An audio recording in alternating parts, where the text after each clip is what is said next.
Hi everyone, welcome back to Total War Therapy, and today we're gonna see how to play with Grand Cathay in the battlefield, every different group of units, and how to build the perfect army for your campaign. So don't forget to subscribe if you enjoy my video, and let's begin. The first distinction you have to take into consideration when you're building your Grand Cathay army is between the Yang and the Yin.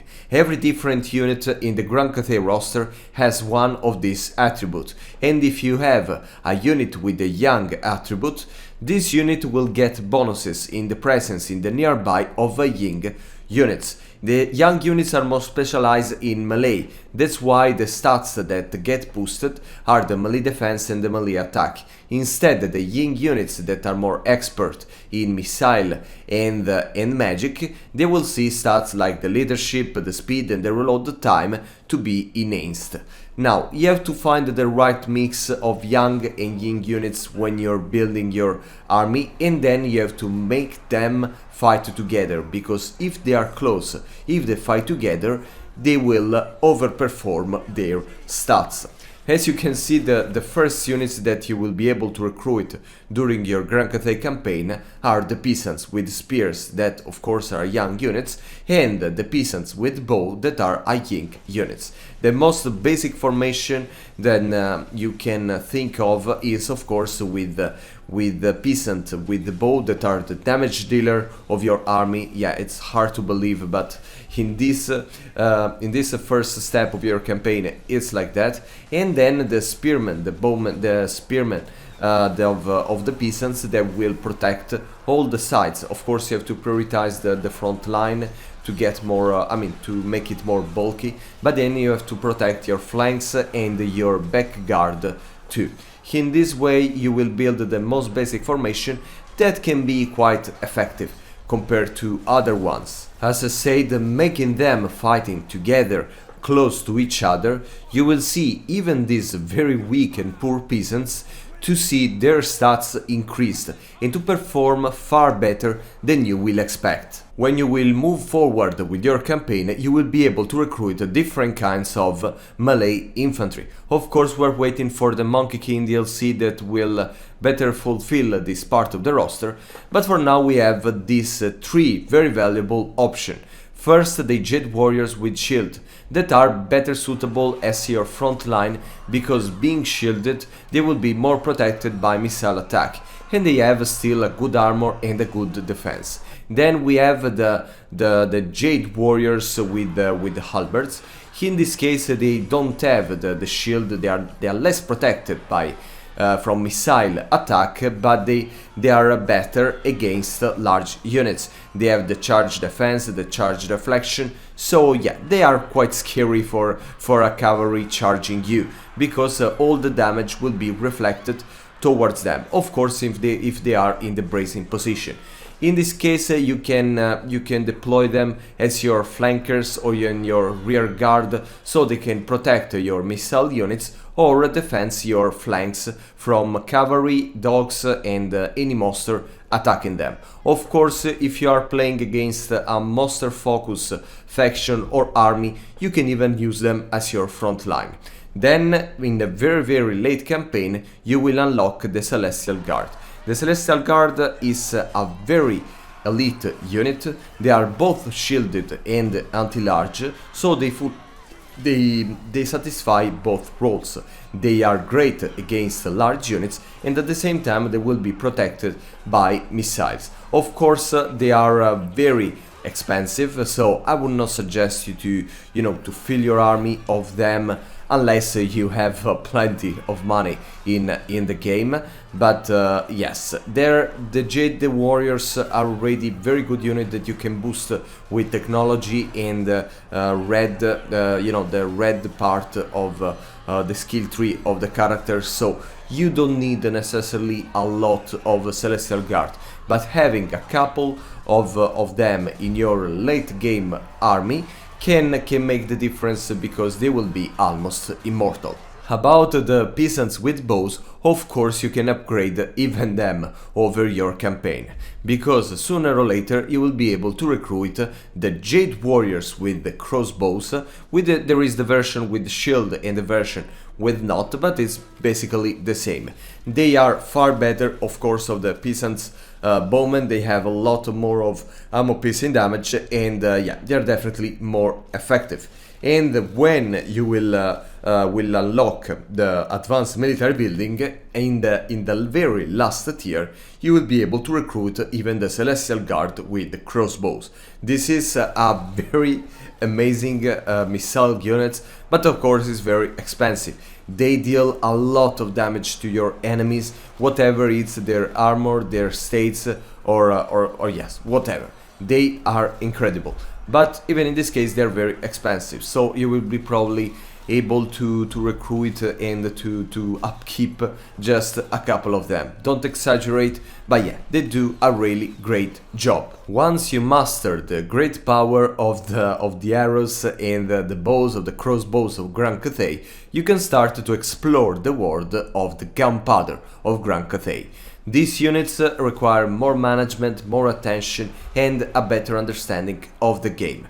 Let's start with the grenades. The grenades are a new units added with one of the most recent patches, and yeah, you can deploy them in your second line, supporting your front line, or I mean your melee infantry overall. They don't require straight side because they will throw their grenade with an arc, and yes, they can be powerful. They have a lot of ammunition compared to other grenade units in the game, but at the same time their effectiveness is a little it's a little debatable. Then you have the shotguns. The shotguns are very powerful units with a short range, but they deal a lot of damage to the units.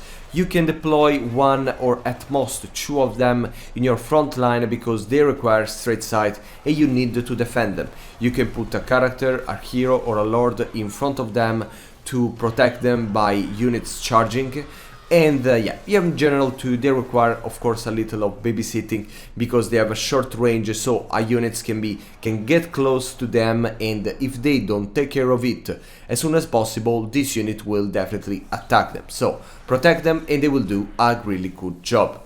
And at the end you have the sniper rifle units. That is this unit. You can put them both in the in the middle of your army composition or your army formation, or even in the sides. You can decide, but remember that they need still a clear sight of the enemy. In some cases you can put a unit in front of them to protect them, but yeah, it's preferable to have them with a very straight sight. They have a lot of range, a lot of armor piercing damage. They are very accurate, so they can take down characters, monsters, cavalry.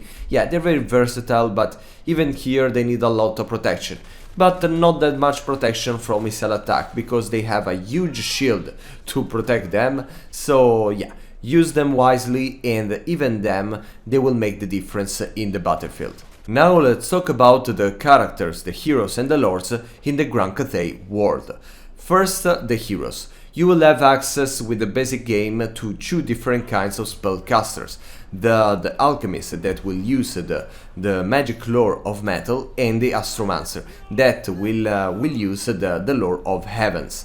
These are two very powerful spellcasters. Probably is preferable the astromancer just because he has access to two different mounts, the compass altar that boosts his magical powers, and the moon bird that helps him with the versatility and flexibility because it's a very fast flying monsters. And then you have as a support hero the Gate Master. You need to buy the Shadows of Change DLC if you want to play with it, and yeah, he can both support and boost the stats of your army, and he's still a hybrid hero with a crossbow and a shield and a sword. So it can be tanky, it can be a sniper, assassin, and so on. Very, very funny to use. I would suggest you to take it. Talking about the lords, even here depends on what kind of flavor and what you need most in your army. There is the Magic Lord, the Dragon Blooded. Of course, if you have already one or two heroes in your army composition, you probably won't need another spellcaster lord, even if they have access to the Yin and the Yang lords, lore of magics, and I mean, in this moment they are the only characters in this roster that have access to these lores. But if you need, for many reasons, a tank in your army, the melee lord, the celestial lord, it's your only option, even because the gate master is probably not that tanky in comparison. And in any case, this melee lord can have as a mount a celestial line, so he can fly around and address the situation where his presence is more needed. Then we have the support lord. This lord is very bad at melee. He has access to a lantern, and what it does in the army is to boost, to enhance all the stats of different parts of your army. They can be the missile units, the melee units, the cavalry, everything. Okay, they boost everything. So yeah, they're a great support, but the mere presence as a fighter in the battle, you have to protect them, because they will do no damage, and they require a lot of babysitting. At some point over your campaign, you may find it useful to increase the mobility of your army. And at the beginning you will have access to the very low tier unit of the peasant horsemen. They are very fast, but they are very weak, so they can sneak around the enemy and attack the more vulnerable units, like the missile infantry, the artillery. But you have to be careful, because if they will be hit by other cavalry, monsters, characters, they will go down very easily. Then you will get access to the mid-tier cavalry of the Jade Lancers. Here you have a more armored, a more defensive cavalry, so they are more reliable. They are still fast enough to sneak around the enemy and attack at the sides, at the back, and you will be more protected generally. So you can even address other cavalry, other infantry, charging them from the back, and so on. At the very end of your, the very late campaign, where you will unlock the last tier buildings, you will be able to recruit the flying elite cavalry of the Longma Riders. In this case, they are flying, so you can bypass a wall, melee infantry, and you can attack directly the units that you want to attack. Of course, they are more sturdy, more performing, so you can even address other cavalry, some characters, some monsters. Of course, you have to be careful, because they're very expensive and you're paying for that. But yes, they are great, they do a great job, but be careful how to use them. They can really be the card that will change the game, the results of the battle.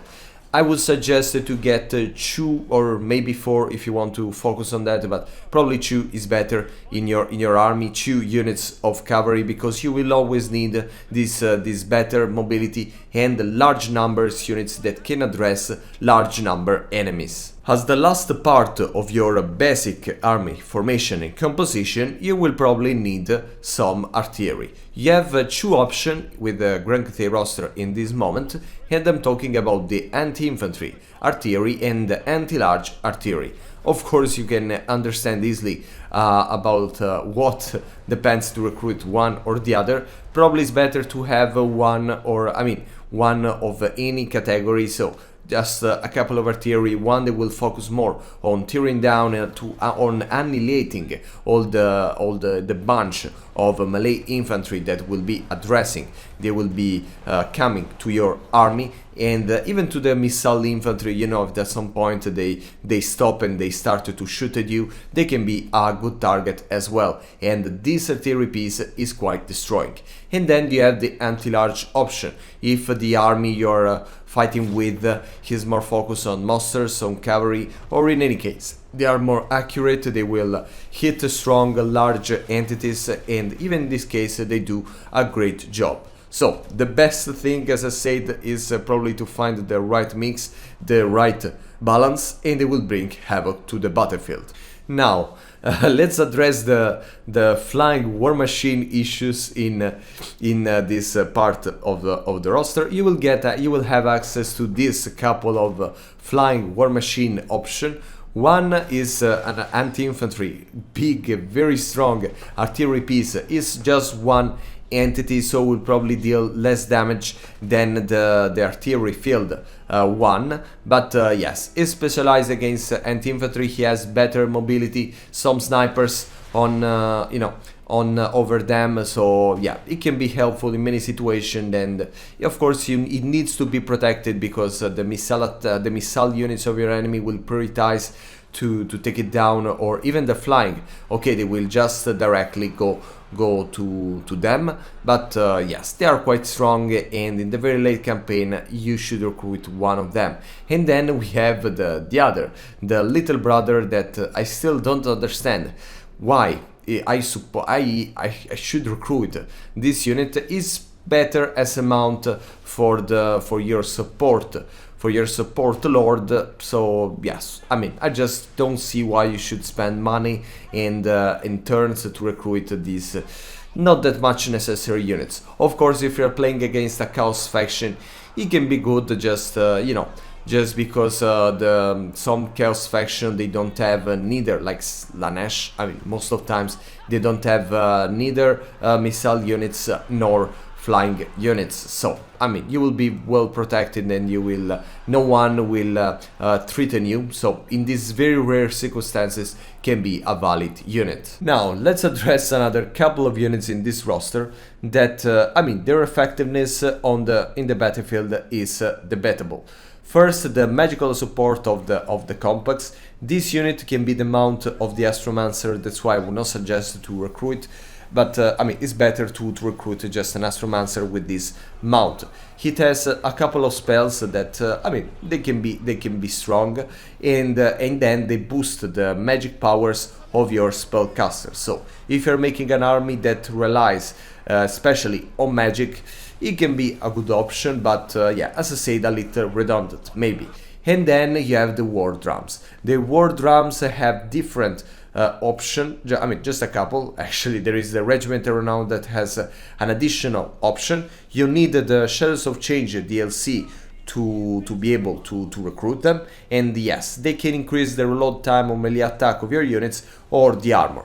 It can be great, but yeah, it requires to be defended, because the units will prioritize them, and yeah, they have to be in the middle of your army, you know, so their aura can cover as many units as possible. They are great, but yeah, you need to understand how to use it. You need to protect them, and yeah, in any case, you have to put them to deploy, you know, in the middle of your army, and you know, let them there. You don't have to give more attention to them, but you have to protect them, of course. At some point of your campaign, you will be able to recruit the first ground monsters of your army. You can have access to the lions with the Shadows of Change DLC, and in this case you can unlock this monster before.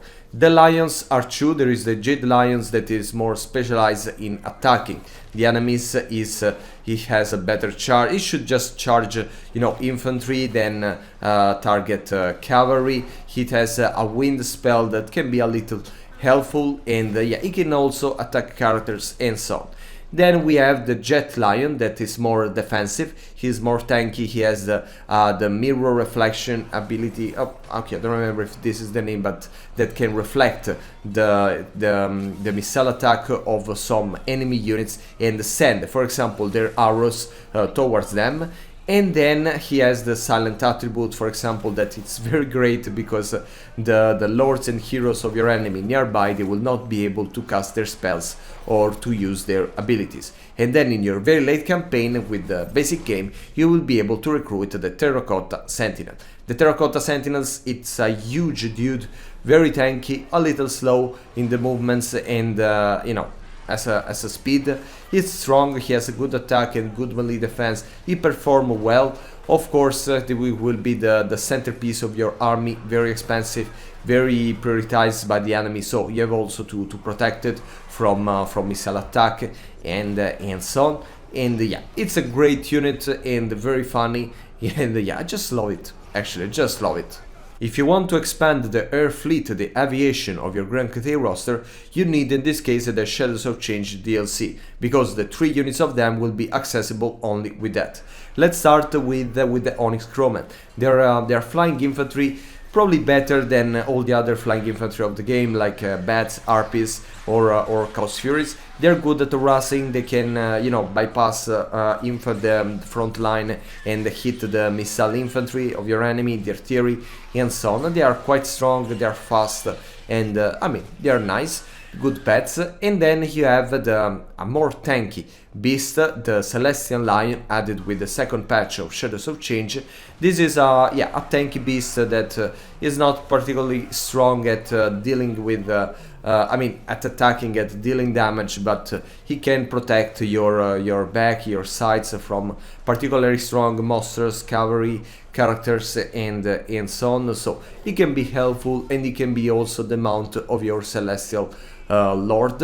And then we have the Moonbird. The Moonbird is a unit that I would not recruit. I never recruit. I mean, probably once or two, but yeah, it's even in this case, it can be the mount of your Astromancer, so you probably don't need it that much. It's a fast, big bird that can, I mean, can address different situations, but is not very strong against a large group of units, against most of other monsters. But yeah, it doesn't have armor piercing damage, as far as I remember. Thank you for following me, and see you very, very soon.